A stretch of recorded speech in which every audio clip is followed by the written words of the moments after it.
Menentukan perimeter tembereng suatu bulatan dalam buku teks muka surat 8. Okey, sebelum kita mulakan dengan isi kandungan hari ini, sikit ulang kaji tentang apa itu perentas dan tembereng. Jika diberi satu bulatan, tengah ini ialah pusat, satu garis yang menyambungkan dua titik pada lilitan dipanggil sebagai perentas. Okey, garis lurus ini ialah perentas, kawasan beroreh ini kita panggil sebagai tembereng. Okey, contohnya. Tentukan perimeter tembereng bagi setiap bulatan berpusat O yang berikut. Perimeter tembereng ini adalah PQ lengkung tambah perentas PQ. Jadi, kita cari satu persatu.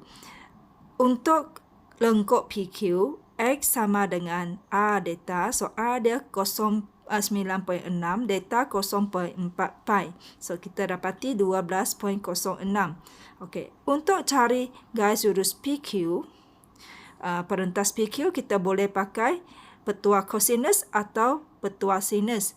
Seperti apa yang telah anda belajar tahun lepas di bab penyelesaian segitiga.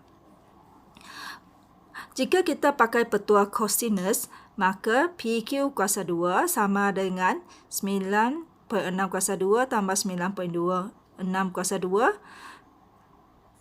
tolak 2 darab 9.6 cos 0.4 pi radian.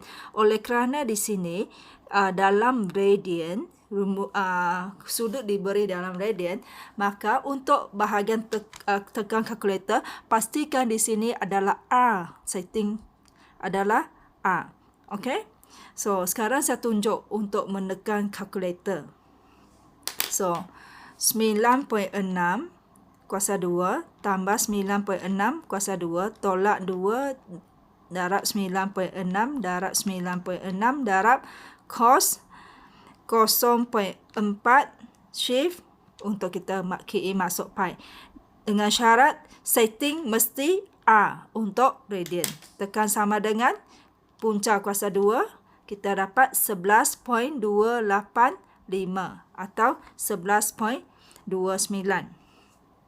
Okey. Untuk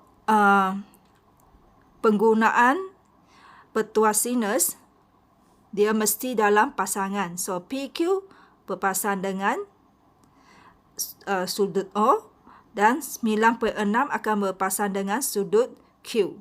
Okey. Macam mana sudut Q dan sudut P ini boleh 0.3? Sebab ini adalah jari, maka dua sisi ini mestilah sama panjang. Satu segitiga adalah 1 pi. Okey, satu segitiga 180 darjah. 180 darjah adalah bersamaan dengan pi radian. Sekarang, sini 0.4. Maka 1 pi tolak 0.4 pi, kita dapat 0.6 pi. Apabila 0.6 pi dibahagi pada 2, kita dapat 0.3 pi. Oleh itu, di sini adalah 0.3 pi. Okey.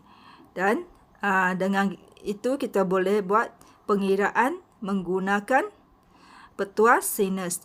Didapati PQ adalah 11.29. So, mana-mana petua boleh digunakan. Selepas kita cari perentas PQ dan panjang lengkuk PQ, maka kita tambah dan jawapannya 23.35.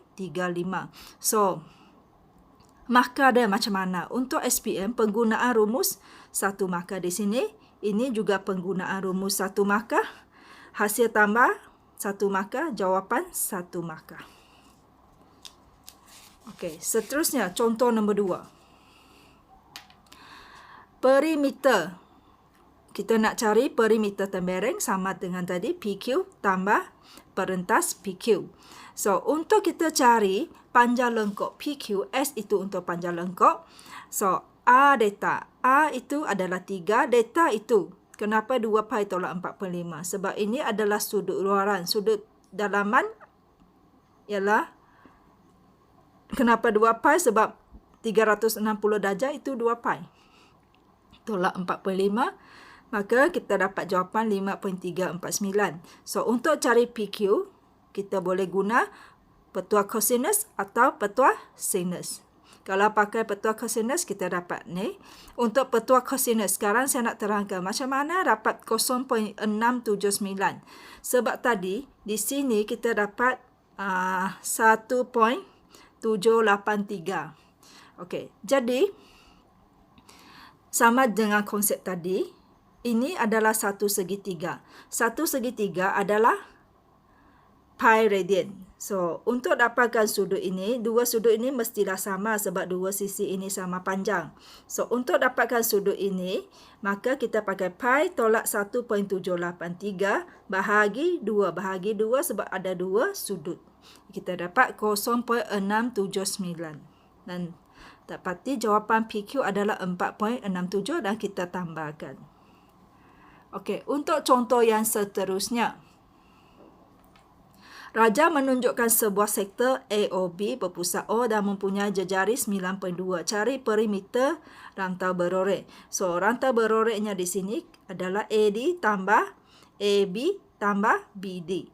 So, untuk cari AD, so kalau ada segitiga sudut tegak, biasanya kita akan kaitkan dengan trigonometri atau teorem Pythagoras. Di sini sebab hanya satu sisi diberi, so kita kena pakai teorem trigonometri. So, hubungan ni kalau kita nak cari AD. AD adalah sisi bertentangan dan hypotenuse. So, hubungan ini kita pakai sin. Sin 0.7 radian sama dengan AD per 9.2 ni. Pertentangan per hypotenuse. So, didapati AD sama dengan 5.927. Okey. Di sini setting sebab dia radian, kita tidak tukar, maka setting mesti tukar kepada radian, setting calculator. Okey, seterusnya panjang lengkung AB A data, kita dapat jawapan. Seterusnya kita nak cari BD. Sebelum cari BD, kita mesti cari OD dulu. So, dua sisi sudah ada. Kita pakai teorem Pythagoras dan dapati OD adalah 7.036 dan untuk dapatkan BD kita pakai OB itu adalah jejaris, so 9.2 tolak 7.036, ini jawapannya. So, akhir sekali kita tambahkan semua sisi yang ada dan didapati jawapan adalah 14.53.